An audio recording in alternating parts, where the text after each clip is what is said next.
Right then, Genesis chapter 8. But God remembered Noah and all the beasts and all the cattle that were with him in the ark, and God caused a wind to pass over the earth, and the water subsided.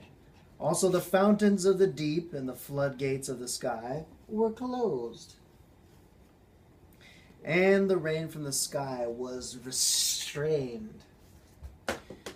And the water receded steadily from the earth, and at the end of 150 days, the water decreased. In the 7th month, on the 17th day of the month, the ark rested upon the mountains of Ararat. The water decreased steadily until the 10th month.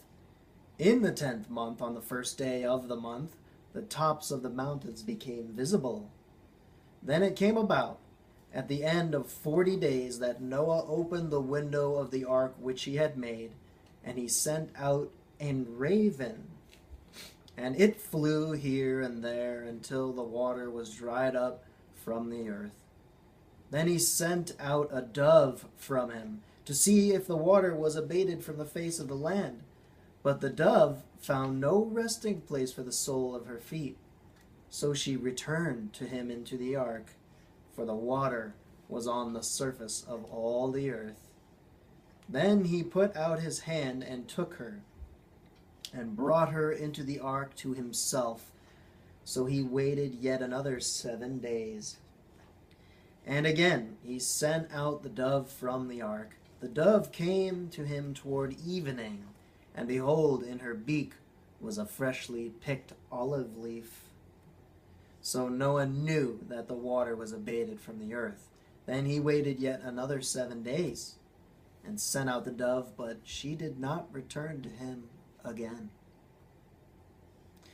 Now it came about, in the 601st year, in the 1st month, on the 1st of the month, the water was dried up from the earth. Then Noah removed the covering of the ark, and looked, and behold, the surface of the ground was dried up. In the 2nd month, on the 27th day of the month, the earth was dry. Then God spoke to Noah, saying, Go out of the ark, you and your wife and your sons wives with you. Bring out with you every living thing of all flesh that is with you, birds and animals and creeping things that creeps on the earth, and that they may breed abundantly on the earth, and be fruitful, and multiply on the earth. So Noah went out, and his sons, and his wife, and his sons' wives with him. Every beast and every creeping thing and every bird, everything that moves on the earth went out by their families from the ark. Then Noah built an altar to the Lord, and took of every clean animal and of every clean bird, and offered burnt offerings on the altar. The Lord smelled the soothing aroma, and the Lord said to himself, I will never again curse the ground on account of man, for the intent of man's heart is evil from his youth. And I will never again destroy every living thing as I have done. While the earth remains, seed time and harvest time, and cold and heat, and summer and winter, and day and night shall not cease. That's chapter 8.